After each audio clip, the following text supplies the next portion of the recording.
Allo, telefone ni bumwe mu buryo bwiyambazwa mu gutanga iyi ruswa. wa muntu ugeze guhamagara cyagiye tugiye gukora ikizami Rwamagana. Uwo ni umwe mu baduhaye amakuru y'uburyo yatswe ruswa n'umuntu wamuhamagaye kuri telefone akamubwira ko yamufasha kubona akazi mu karere ka Rwamagana mu ntara y'Iburasirazuba. Ubwo Radio Flash yataraga iyi nkuru, uyu turi buhindurira amazina ku mpamvu z'umutekano we yatwemereye kongera guhamagara nimero ya telefone yari yamuhamagaye. Guhamagara nyine karangira uko twavuganye nuko. Ubu mwese mugatanga. Ubu se nta kintu mwamfasha. Aya no ntacyo kabisa. Ubu byararangiye. Ubu ari ukuntu deta twe tuzi program birangiye. Ubu tumwise Hakizimana. Hakizimana warangije amasomo ya kaminuza mu yahoze ari kiye, ubu ni ishami rya kaminuza y'u Rwanda ryigisha uburezi. Ngamaze kuzenguruka uturere turenga 5 akora ibizami by'akazi kugira ngo abe mwarimu.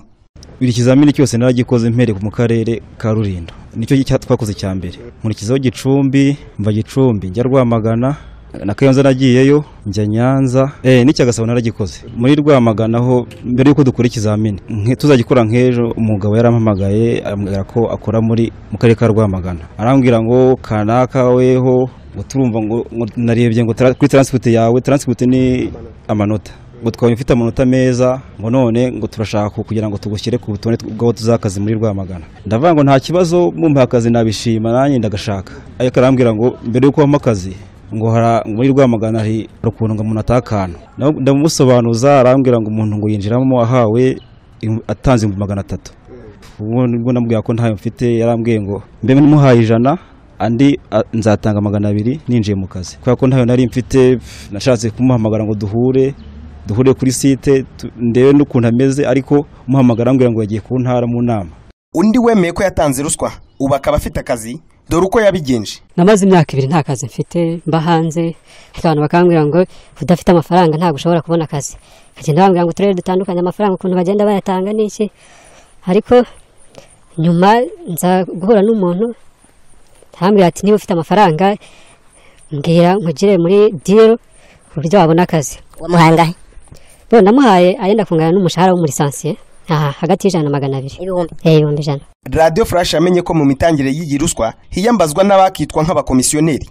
Abafite nk'abari bita abakomisiyoneri, ku buryo ari we muvugana, we mushobora no kudahura, ushobora kudahura rwose. Ukaya umukomisiyoneri akajya kubona ukabona birakunze, cyangwa bikananga kuko hari n'abayatanga bikanga. Izi nk'ingero z'abantu benshi bagiye bayatanga bikanga, hejye ugira amahirwe nyine bigakunda. Bambwiye umuntu nshobora guha 200. Ndamubwira nti 200 ntabwo nabibona, nje sinatanga amafaranga, umuntu uzi ko nshoboye azampa akazi. Ubundi perezida wacu niwe twicisha yari dire ifatika n'inshuti ya dio wo mu karere babyumvikanaho bombe gutya bakavuga ko babigenza. Umuryango utegamiye kuri leta urwanya ruswa n'akarengane Transparency International uvuga ko iyi ruswa yizi.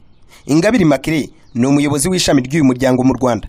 Mu rwego rw'uburezi cyane cyane uburezi bw'ibanze, uburezi kuri bose 9 na 12 basic education, harimo ruswa nyinshi. N'abarimu bake babona akazi ntacyo bishyuye. Nicyo gituma ireme ry'uburezi udashobora kwizera ngo byatera imbere, kuko niba umurenge ujya kuguha akazi ukabanza kubitangira ruswa, ni ukuvuga ko bareba umubare w'amafaranga utanze kurenza ubushobozi bakubonyemo. Guverinoma se yabibizi. Olivier Rwamukwaya ni umunyamabanga wa leta ushinzwe amashuri abanza n'ayisumbuye muri Minisiteri y'Uburezi. Guhera mu bagomba gutangira akazi k'ubwarimu muri uyu mwaka bazajya bashyirwa mu myanya binyuze mu buryo bw'ipiganwa.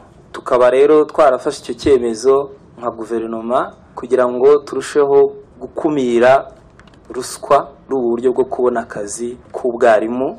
Wenda igisigaye ni ukukurikirana noneho n'ibyo bizamini se bitangwa bite, bikosorwa bite, hagize urenganywa nabwo yemerewe kuba yagaragaza ikibazo yagize, inzego zibishinzwe zikamurenganura. Rumwe mu nzego za leta y'u Rwanda zishinzwe kurwanya ruswa ni urwego rw'umuvunyi.